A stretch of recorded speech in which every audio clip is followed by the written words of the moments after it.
ഇത്രയും നാളത്തെ പ്രവീൺ പ്രണവ് എന്ന യൂട്യൂബ് ചാനലിൽ ഏറ്റവും കൂടുതൽ റീച്ചുള്ള 2 വീഡിയോ, അത് രണ്ടുപേരും ഇപ്പോൾ ഡിലീറ്റ് ചെയ്തിരിക്കുകയാണ്. ഏകദേശം 4 മില്യണോളം അടുത്ത് വ്യൂസ് ഉള്ള പ്രവീണിന്റെ എക്സ്പ്ലനേഷൻ വീഡിയോയും മറ്റേ വീഡിയോ 6 മില്യണോളം വ്യൂസ് കവിഞ്ഞിരുന്നു. രണ്ടും ഡിലീറ്റ് ചെയ്തിരിക്കുന്നു. പ്രണവ് കൊച്ചു തങ്ങളുടെ ഭാഗത്ത് നിന്ന് അച്ഛനെയും അമ്മയെയും കൂട്ടി കണ്ണീരൊപ്പിക്കൊണ്ടുള്ള വീഡിയോയും ഡിലീറ്റ് ചെയ്തിരിക്കുന്നു. വീണ്ടും അവർ ഒന്നിച്ചിരിക്കുന്നു. കിട്ടാനുള്ള വരുമാനം കിട്ടുകയും ചെയ്തു, അത്യാവശ്യം റീച്ചും കിട്ടി, എല്ലാവരും അറിയുകയും ചെയ്തു. എന്നാൽ ഒരല്പസ്വല്പം നാണക്കേട് വന്നതോടുകൂടി ഇവരുടെ കസിൻ വരെ ഇവർക്കെതിരെ പല കേസിന്റെ കാര്യവും പറഞ്ഞതോടുകൂടി നാണക്കേട് കൊണ്ട് രണ്ടുപേരും ഒത്തുതീർപ്പാക്കി ഒന്നിച്ചിരിക്കുകയാണ്. എല്ലാ കുടുംബ വഴക്കുകളും ഇത്രയൊക്കെയുള്ളൂ.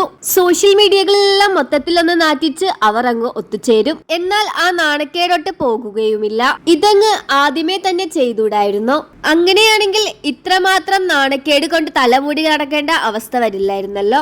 ഗർഭിണിയായ ഒരു സ്ത്രീയെ തല്ലിയത് വളരെയധികം മോശക്കേടാവുകയും പിന്നീട് കേസിലേക്കും സ്വമേധയാ കേസെടുക്കുന്ന തരത്തിലേക്ക് വാർത്തകൾ പോയതോടുകൂടിയാകണം ഇങ്ങനെ ഒരു നീക്കത്തിലേക്ക് ഇവർ പോയത്.